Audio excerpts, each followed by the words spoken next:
बिल्कुल। अब प्रियंका गांधी जो है अब वाराणसी से चुनाव लड़ सकते, लेकिन इस बीच आपको सीधा हम बुलंदशहर लिए चलते जहां मायावती कुछ बोल रही हैं। क्यों ना लगा लें। इसके साथ ही वर्तमान में प्रधानमंत्री श्री नरेंद्र मोदी ने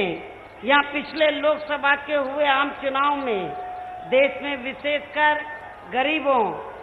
मजदूरों, बेरोजगारों, कर्मचारियों, युवाओं, महिलाओं, किसानों, व्यापारियों व अन्य मेहनतकश लोगों के साथ साथ दलितों, आदिवासियों, पिछड़े वर्गों, मुस्लिम व अन्य धार्मिक अल्पसंख्यक समाज के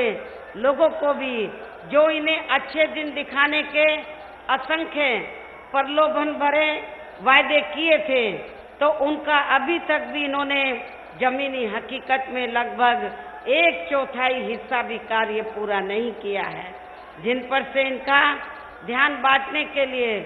खुद प्रधानमंत्री श्री नरेंद्र मोदी ने इन चुनावों के घोषित होने के कुछ दिन पहले से ही देश में पिछले हुए लोकसभा चुनाव की तरह ही फिर से यहाँ किस्म किस्म के हथकंडे इस्तेमाल करके इन लोगों को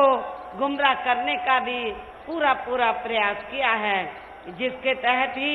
ये पूरे देश में ये चुनाव घोषित होने वाले दिन तक भी अपनी सरकार की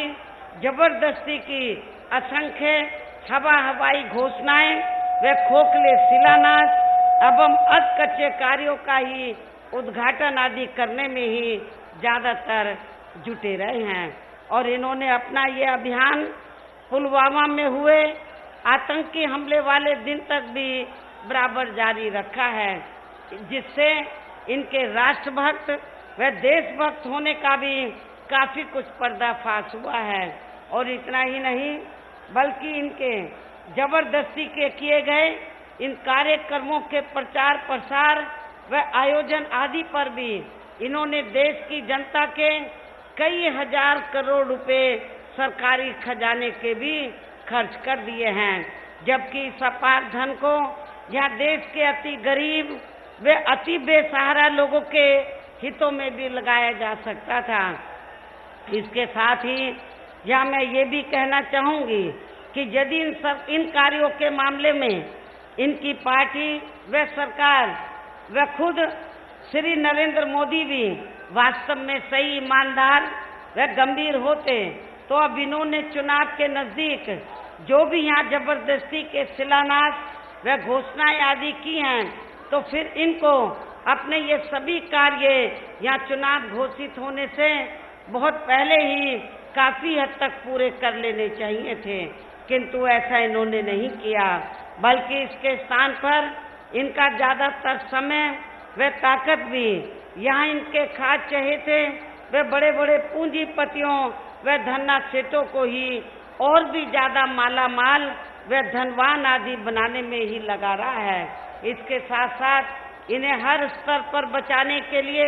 इनकी पूरी चौकीदारी करने पर ही लगा रहा है। इसके साथ ही प्रधानमंत्री श्री नरेंद्र मोदी की सरकार ने ये चुनाव घोषित होने से पहले देश की आम जनता को व विभिन्न क्षेत्रों में लगे लोगों को भी लुभाने के लिए अपनी सरकार के आखिरी व अंतरिम बजट में जो भी इन्हें प्रलोभन भरी सौगातें दी हैं, तो ये ज्यादातर इनके अपने राजनीतिक लाभ के लिए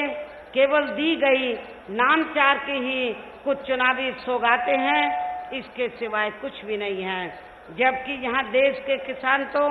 इस सरकार में शुरू से ही अपनी विभिन्न समस्याओं को लेकर काफी ज्यादा दुखी रहे हैं और अभी भी हैं। और खासकर उत्तर प्रदेश में तो यहाँ बीजेपी की सरकार ने अपने छोड़े गए आवारा जानवरों व पशुओं के जरिए इनको और भी ज्यादा बर्बाद करके रख दिया है। इसके साथ ही यहाँ किसानों के गन्ना सहित अन्य और फसलों का भी बकाया पड़ा, वह इनकी कर्ज माफी का मामला तथा इन्हें मिलने वाली सभी सरकारी सुविधाएं भी अधिकांश सब इनकी सरकारी फाइलों में ही या फिर इनकी खोखली बयानबाजी में ही सिमट कर रह गई हैं। जबकि उत्तर प्रदेश में हमारी रही सरकार ने यहाँ किसानों का हर मामले में वे हर स्तर पर इनके हितों का पूरा ध्यान रखा है। इसी प्रकार केंद्र की वर्तमान भाजपा सरकार में भी पूर्व की कांग्रेसी सरकार की तरह ही देश के खासकर यहाँ दलितों, आदिवासियों, पिछड़े वर्गों, मुस्लिम व अन्य धार्मिक अल्पसंख्यक समाज के लोगों का भी कोई खास विकास व उत्थान आदि होने वाला नहीं है, बशर्ते जब तक यहाँ इनकी व अन्य और विरोधी पार्टियों की भी इन वर्गों के प्रति अभी तक भी चली आ रही इनकी जातिवादी, हीन, संकीर्ण व सांप्रदायिक सोच पूरे तौर से बदल नहीं जाती है, जिसके कारण ही पूरे देश में अभी भी यहाँ दलितों, आदिवासियों व अन्य पिछड़े वर्गों का सरकारी नौकरियों में आरक्षण का कोटा अधूरा पड़ा है। इनका पदोन्नति में आरक्षण अभी भी यहाँ प्रभावहीन ही बना हुआ है। इसके साथ ही केंद्र व राज्यों में भी पहले कांग्रेस की सरकार में और अब बीजेपी की सरकार में भी इन सभी वर्गों को प्राइवेट सेक्टर में आरक्षण दिए जाने की व्यवस्था किए बिना ही इनकी सरकार के भी ज्यादातर सरकारी कार्य प्राइवेट सेक्टर के जरिए ही इनके बड़े बड़े पूंजीपतियों व धन्ना सेठों को ही दिए जा रहे हैं, जिसकी वजह से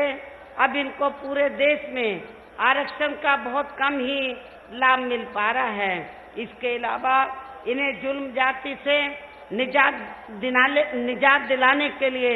बने नियम व कानूनों को भी अब इस सरकार में अधिकतर प्रभावहीन ही बना दिया गया है, जिसके कारण अभी भी इनका हर स्तर पर आए दिन शोषण व उत्पीड़न आदि होना बंद नहीं हुआ है। इन वर्गों के साथ साथ मुस्लिम व अन्य धार्मिक अल्पसंख्यक समाज के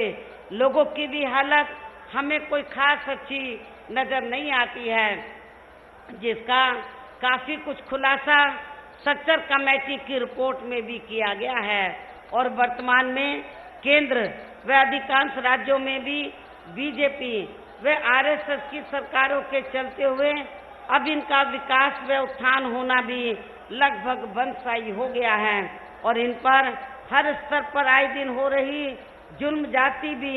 यह काफी ज्यादा चरम सीमा पर पहुंच चुकी है। इतना ही नहीं बल्कि अभी हाल ही में केंद्र सरकार द्वारा चुनाव के नजदीक देश में अपर कास्ट समाज में से गरीब लोगों को 10% आरक्षण देने से भी इनका पूर्ण रूप से उत्थान होने वाला नहीं है, बल्कि इसके लिए इनको अन्य और क्षेत्रों में भी जरूरी ठोस कदम उठाने होंगे। इसके साथ ही इनकी केंद्र की सरकार ने पूरे देश में खासकर नोटबंदी व जीएसटी को जिस प्रकार से बिना पूरी तैयारी के ही इसे बहुत जल्दबाजी में लागू किया है, तो उससे अब यहाँ पूरे देश में गरीबी एवं बेरोजगारी और भी ज्यादा बढ़ी है। इसके अलावा इससे छोटे एवं मध्यम वर्गीय व्यापारी वर्ग अभी भी यहाँ काफी ज्यादा दुखी हैं। देश की अर्थव्यवस्था पर भी इसका लगातार काफी बुरा प्रभाव पड़ रहा है। भ्रष्टाचार भी हर स्तर पर इस सरकार में काफी बड़ा है, जिससे यहाँ रक्षा सौदे तक भी अछूते नहीं रहे हैं और खासकर कांग्रेसी सरकार में बोफोर्स का मामला और अब वर्तमान बीजेपी की सरकार में भी राफेल का मामला इस बात का खास सबूत है। इसके अलावा केंद्र की वर्तमान भाजपा सरकार में भी अपने देश की सीमाएं अभी भी पूरे तौर से में दूसरी संयुक्त रैली महागठबंधन की, जिसको संबोधित कर रही थी बसपा सुप्रीमो मायावती, अखिलेश यादव और अजीत सिंह भी मौजूद हैं इस संयुक्त रैली में। अखिलेश यादव के चचेरे भाई धर्मेंद्र यादव बदायूं की सीट से चुनाव लड़ रहे हैं, तो अपने संबोधन के दौरान लगातार मायावती बीजेपी सरकार को घेरने की कोशिश कर रही थी, फिर चाहे वो राफेल का मुद्दा हो, चाहे वो शहीदों की शहादत का मुद्दा हो, तमाम मसलों पर बीजेपी को घेरने की इस संयुक्त रैली के माध्यम से बसपा सुप्रीमो मायावती कोशिश कर रही थी।